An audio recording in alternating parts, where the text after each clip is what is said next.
content, but the wrong intentions. I mean, have you seen folk that took large Bibles under their arms? Yeah, that's the right content, but their intentions was to roast the preacher and grill the deacons. Yeah, I seen folk with large crosses around their necks.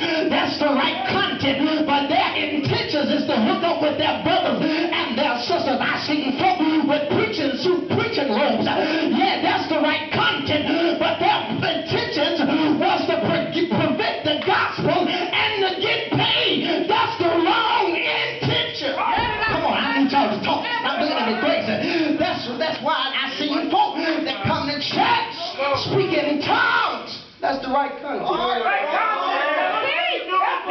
But soon after church, their intention is to cuss you out.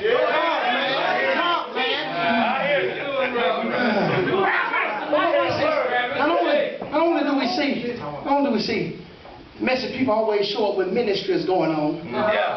And mess imitates itself as ministry, but it's still mess.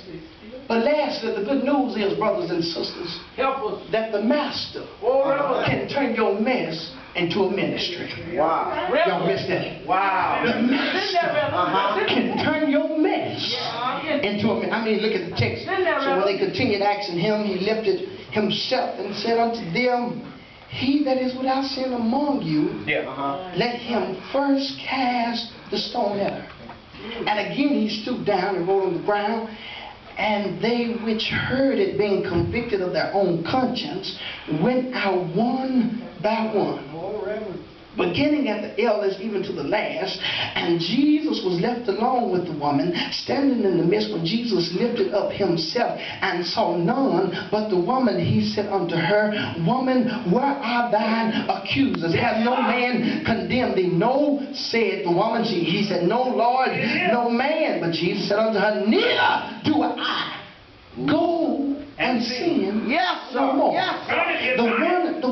One of the greatest blessings, brothers, sisters, in the text, the master can turn your messy situation into a ministry opportunity. Notice the difference actions in between Jesus and the scribes and the Pharisees. The scribes and the Pharisees were so busy talking about the woman's sin. However, Jesus was focused on the woman. Wow. Lord, see, the people never took out the time to truly look at the woman herself. Now when we read the text, we see, I'm going to slow walk you tonight. We see that the woman needs some help. It was obvious that this woman was having some issues in her life, because we have to ask ourselves, why was she committing adultery in the first place? And the Bible teaches us in adultery that those mean, in those days, that mean if they was caught in it, they would be put to death. So the scribes and the Pharisees take out the time to look at, didn't take out the time to never look at the woman's condition, but they was caught up on the woman's symptoms. Symptoms, brother. Rather than her condition. Walk it, Doc. You got folk in the church that's caught up on the sin instead of caught up on the symptom. I wish y'all would talk back to me here. Teaching here, Doc. Look how Jesus ministers to this woman.